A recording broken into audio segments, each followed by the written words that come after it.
इन प्यारे दोस्तों, स्वागत है आपका हमारी क्लास में। आशा करता हूँ कि आप लोग स्वस्थ होंगे, खुश होंगे और मस्त होंगे। आप लोगों को जो पढ़ाया था आप लोगों ने प्रैक्टिस भी कर ली होगी। तो चलिए उसी श्रेणी में आगे बढ़ते हुए कुछ और क्वेश्चन देखते हैं। तो चलिए 7th नंबर का क्वेश्चन रह गया था, उसे समझते हैं। ठीक है, 7th नंबर का क्वेश्चन कहता है कि रितु ने एक सेब का 3/5 भाग खाया। सुनिएगा, ठीक है, समझिएगा। मान लीजिए मेरे पास क्या है, एक एप्पल है। ठीक है, क्या मेरे पास एक एप्पल है।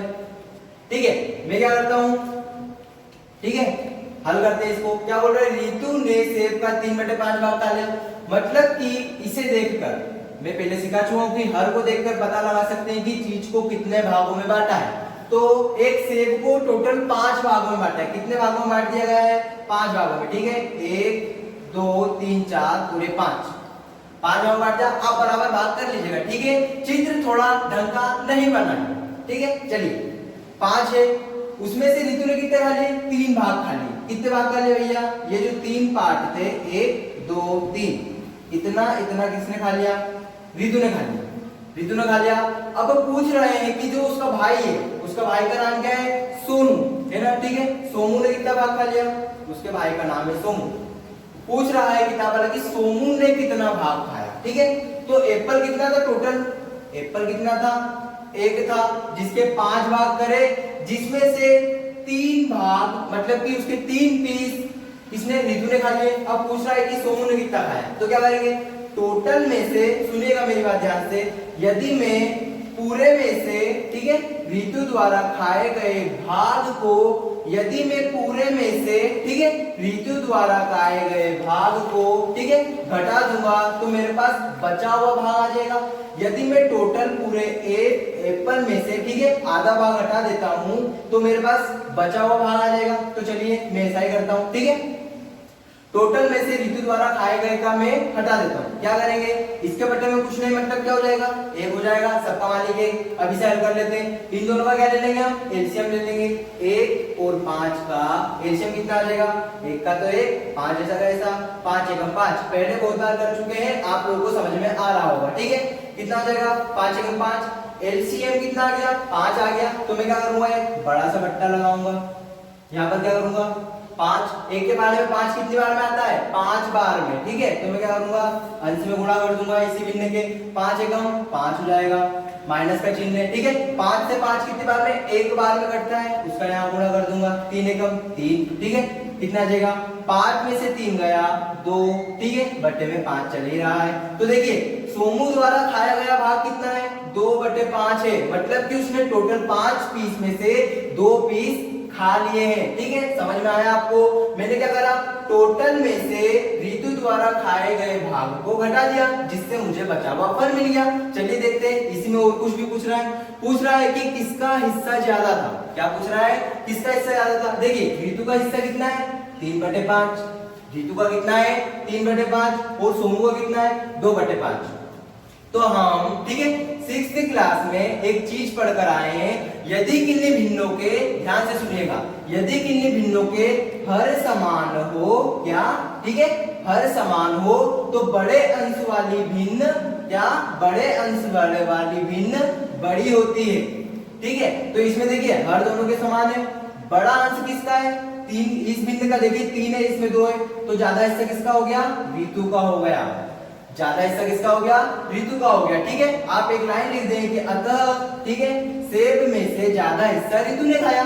समझ में आ गया। एक और देखते हैं, इसमें पूछ रहा है कि कितना ज्यादा खाया। अब देखिए बड़ा हिस्सा जिसका था वो आ गया। अब पूछ रहा है कि इसमें ज्यादा कितना खाया, तो वो देख लेते हैं। ठीक है, चलिए,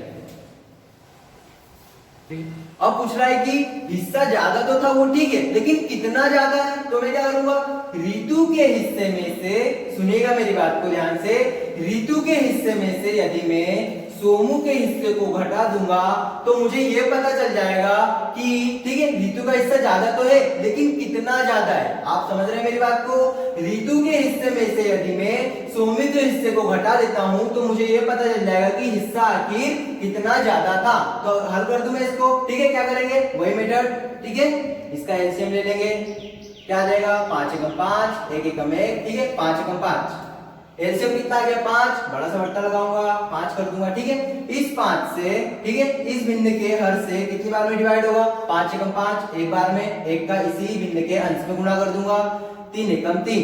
इसी प्रकार से इधर भी 5 एकम 5, ठीक है, एक का इधर गुणा, 2 एकम 2, क्या आ जाएगा, 3 में से 2 गया 1, ठीक है, बटे में 5 चल ही रहा है। तो हम लिखेंगे कि अतः ऋतु का हिस्सा सोमू के हिस्से से 1/5 भाग ज्यादा था। समझ में आ गया है, ठीक है। रिपीट करके देख लीजिएगा, बिल्कुल अच्छे समझ में आना चाहिए। आगे का क्वेश्चन देखते हैं।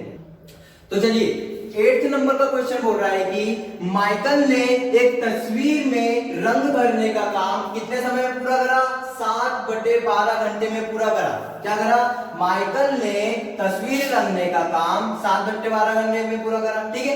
उसी काम को वैभव ने 3/4 घंटे में पूरा कर दिया, ठीक है। तो पूछ रहा है कि किसने ज्यादा समय लिया, ठीक है। तो देखिए ये क्या आएगा, माइकल का समय, ये क्या है, माइकल का समय, और ये है वैभव का समय। माइकल का समय और वैभव का समय। तो पूछ रहा है कि किसने ज्यादा समय लिया, तो हम क्या करेंगे, इसका जो हर है दोनों भिन्नों की हम क्या कर रहे हैं, तुलना करेंगे। क्या करेंगे, तुलना करेंगे। हम सीखते हुए आए हैं यदि भिन्नों की तुलना करना है तो आसान तरीका यह होगा कि हम उनके हरों को क्या कर ले, बराबर कर ले। क्या बोला मैंने, हरों को बराबर कर ले। तो हरों को बराबर करने के लिए क्या करना पड़ेगा, एलसीएम लेना पड़ेगा, ठीक है। चलिए एलसीएम ले लेते हैं। क्या है, 12, 4, दोनों भिन्नों के हरों का एलसीएम ले रहे हैं, ठीक है। चलिए क्या करेंगे, डायरेक्ट कर रहा हूं, आप छोटे पहाड़ से भी कर सकते हैं। क्या करूंगा मैं, 4 तिया 12, 4 एकम 4, 3 एकम 3, ये आ गया। अब इन दोनों को गुणा कर लेंगे, 4 गुणित 3, 4 तिया 12, ठीक है। एलसीएम कितना आ गया, 12। मतलब कि मुझे हरों में ऐसा गुणा करना है दोनों के कि 12 आ जाए। तो आप देखेंगे, ठीक है, कि ये तो 12 ही है, तो मैं 1 का गुणा कर देता हूं दोनों तरफ, ठीक है। तो 12 आ जाएगा, 12 एकम 12, ये तो ऐसी की ऐसी। अब मैं देखता हूं कि मैं 4 में ऐसा क्या गुणा करूं कि मेरा 12 आ जाए। तो 4 एकम 4, 4 दूनी 8, 4 तिया 12, कितने का करूंगा, 12। और मैं जानता हूं कि जिसका मैं, ठीक है, नीचे गुणा करूंगा उसी संख्या का ऊपर भी गुणा करूंगा, क्योंकि मैं क्या बना रहा हूं, तुल्य भिन्न बना रहा हूं, ठीक है। क्या करूंगा, 3 तिया 9, 4 तिया 12, क्या हो गया, 3 तिया 9, 4 तिया 12। अब देखिए, अभी हम पिछले क्वेश्चन में सीखते हुए आए हैं कि यदि दो भिन्नों के हर समान हो तो बड़े अंश वाली भिन्न बड़ी होती है। तो देखिए यहाँ पर बड़ा अंश किसका है, यहाँ पर आप देख रहे हैं कि अंश दोनों के बराबर है, ठीक है। अब बड़ा अंश किसका है, तो बड़ा अंश इस भिन्न का है, तो बड़ी भिन्न क्या हो गई, ये वाली भिन्न हो गई। तो ठीक है, ये किसका समय था, वैभव का, और ये समय था किसका, माइकल का। तो हम देख रहे हैं कि माइकल से ज्यादा वैभव ने समय लिया, माइकल से ज्यादा वैभव ने समय लिया। समझ में आया आपको, दोनों भिन्नों के हर समान थे, तो हमने बड़े वाली, ठीक है, बड़े अंश वाले भिन्न को बड़ा बना दिया। ये तो हम जानते ही है इतना। तो हम एक छोटी सी लाइन लिख देंगे कि माइकल के मुकाबले में वैभव ने अधिक समय लिया। अब देखिए आगे भी पूछ रहा है कि कितना समय ज्यादा लिया, तो देख लेते हैं कितना समय ज्यादा लिया। तो कितना समय ज्यादा लिया, जैसा हमने 7th में करा था कि ज्यादा एप्पल पिछले खा तो हमने माइनस कर दिया था। तो ज्यादा समय वाले में से क्या करूंगा मैं, ज्यादा समय वाले में से, क्या बोल रहा हूं मैं, ज्यादा समय वाले में से कम समय वाले को मैं क्या करूंगा, घटा दूंगा। क्या करूंगा, घटा दूंगा। तो मेरे पास, ठीक है, जिसने ज्यादा समय लिया बचा हुआ समय आ जाएगा। मैं इसे हल कर लेता हूं। क्या करूंगा मैं, क्योंकि बीच में माइनस है तो एलसीएम ले लूंगा। एलसीएम डायरेक्ट ले रहा हूं, आप चाहे तो छोटे पहाड़ से भी ले सकते हैं। 4 तिया 12, 4 एकम 4, 3 एकम 3, ठीक है। और फिर इन दोनों को गुणा करता हूं मैं, 4 तिया 12। एलसीएम कितना आ गया मेरा, 12 आ गया। बड़ा सा बट्टा लगाऊंगा, 12 लिख दूंगा, ठीक है। अब इस भिन्न के हर से इसे डिवाइड करूंगा, 4 तिया 12, उसका इसी भिन्न के अंश में गुणा कर दूंगा, 3 तिया 9, माइनस, अब 12 से 12 कैंसिल कितनी बार में होता है, एक बार में, उसका इस अंश में गुणा कर दूंगा, 7 एकम 7, ठीक है। 9 में से 7 गए, 2/12 चल ही रहा है, ठीक है। आप चाहे तो आगे भी हल कर सकते हैं, देखते हैं कैसे। 2 एकम 2, 2 6 12, ठीक है। तो 1/6, अतः जो ज्यादा समय है वो कितना है, 1/6 घंटे ज्यादा है। आपको समझ में आ गया है, ठीक है।